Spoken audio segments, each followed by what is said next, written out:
اعوذ باللہ من الشیطان الرجیم بسم اللہ الرحمن الرحیم اللہم صلی علی محمد و آل محمد۔ اربعین کا ایونٹ ہے، اتنا بڑا ایونٹ ہے کائنات میں کہ ہر دنیا کے ہر ملک سے زائرین کربلا پہنچتے ہیں امام حسین علیہ الصلوۃ والسلام کا چہلم منانے کے لیے اور اربعین کی واک کرنے کے لیے، جس کو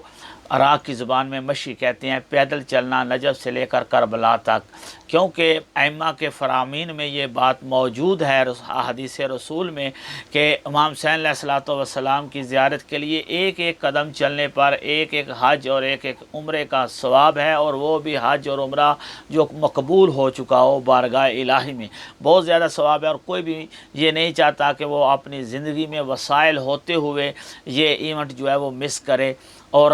یہ ثواب حاصل نہ کرے۔ سوال یہ ہے کہ ایک خاتون کے لیے اجازت لینا ضروری ہے شوہر کی اگر وہ شادی شدہ ہے، اور اسی طرح اگر وہ شادی شدہ نہیں ہے تو اپنے والدین کی اجازت لینا ضروری ہے، یا شوہر اور والدین کی اجازت کے بنا بھی ایک خاتون کے پاس اگر وسائل ہوں تو وہ سفر زیارت کر سکتی ہے؟ پہلی بات تو یہ ہے کہ زیارت لینا ضروری ہے۔ اگر شوہر دار ہے، شادی شدہ ہے تو شوہر کی اجازت لینا ضروری ہے، اگر اور والدین کے زیر کفالت ہے تو پھر والدین کی اجازت سے وہ سفر کر سکتی ہے۔ دوسرا یہ کہ کیا اکیلی وہ سفر کر سکتی ہے، ساتھ محرم نہیں ہے؟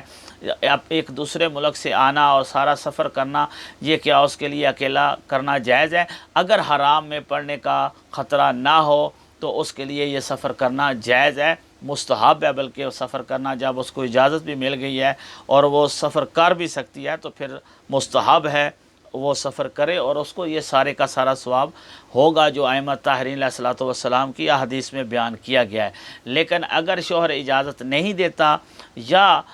کسی فعل حرام میں پڑنے کا خطرہ ہو، راستہ اس کے لیے پرخطر ہو اور اس کو احتمال ہو کہ وہ حرام میں واقع ہو جائے گی، تو اس صورت میں اس کے لیے سفر کرنا جائز نہیں ہے۔